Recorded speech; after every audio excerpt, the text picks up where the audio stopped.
Hello, thank you for calling in. Just look at this behind me today. Beautiful blue sky. It's about the first time in 2 months that we've seen that. My aim today is to go for some astrophotography later on once it gets dark. The image I'm after is IC410, which is the Tadpole Nebula. We'll see how we do. I'm going to be setting my gear up in the back garden, but just to show you what I'm up against, I'll just turn you around. I have the house that's in my way for trying to image anything in the south. As you swing round, that's the west there, which isn't too bad, but I've got the telephone cables.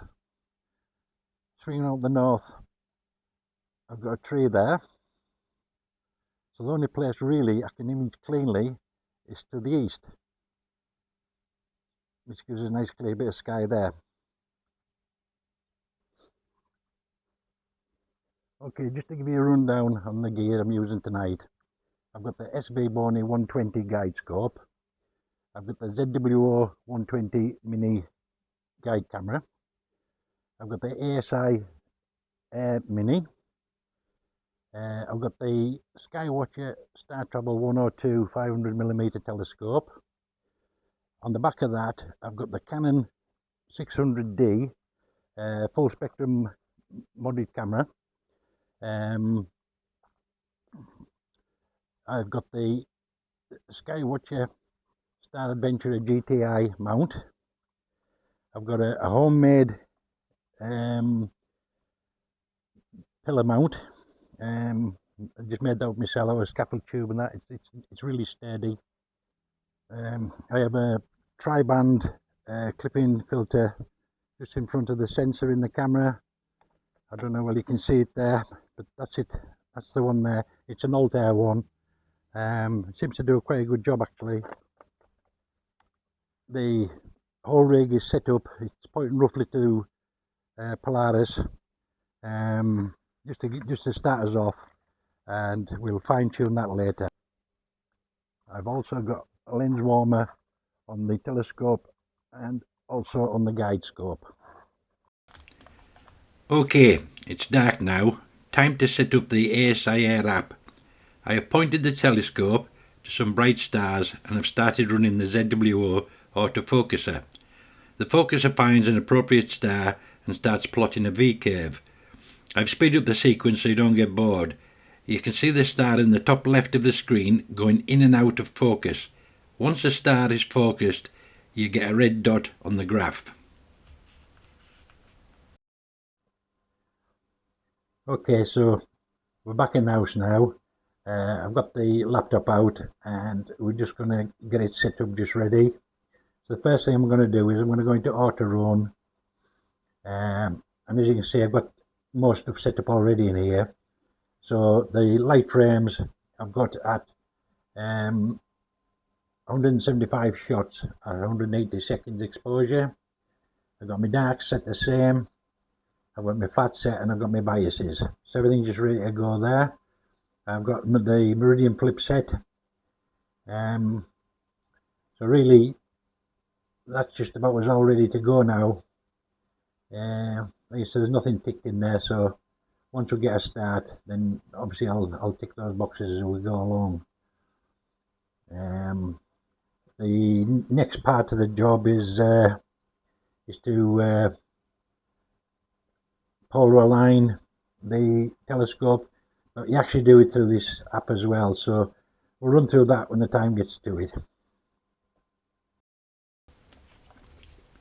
I return the mount to the home position and start to polar align.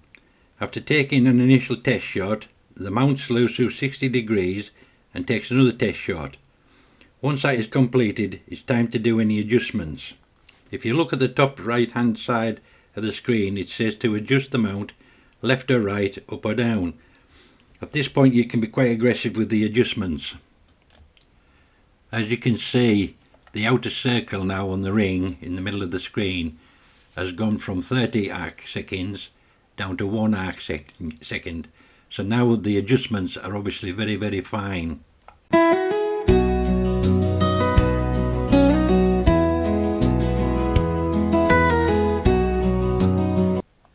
Once the polar alignment is close, the green face in the top right hand corner changes to a smiley face. I now move the mount away from the polar aligning position to a part of the sky that has plenty of stars. Take a test shot, and then on the left of the screen there is an icon that says solve. Hit this if all is good, and then sync the mount. I now go into the ASIR Sky Atlas. It's very good, giving you the option of a tonight's best target or choosing your own. I have chosen IC410, the Tadpole's Nebula. You tell the mount to slew to your chosen target. The orange rectangle is your target frame. You frame the image up the way you want it and hit go to. The mount will slew to the chosen image. The blue rectangle is your mount. Once the mount has settled over the orange marker, then you need to resync the mount.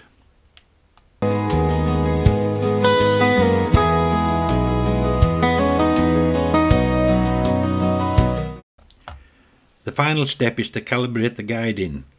This will pick out a star and start by carrying out steps from west step up to 16 steps and then east step from 16 down to 0. It will then clear any backlash in the mount. Once done, it will do the same again, north steps up to 16, which is ideal, and then we'll travel south down to 0 and we'll nudge the mount in a certain direction. Guiding will now begin. Good guiding should be a total under 1 arc second. You can see my guiding is around 0.85. Once the guider settles, you can start capturing your images.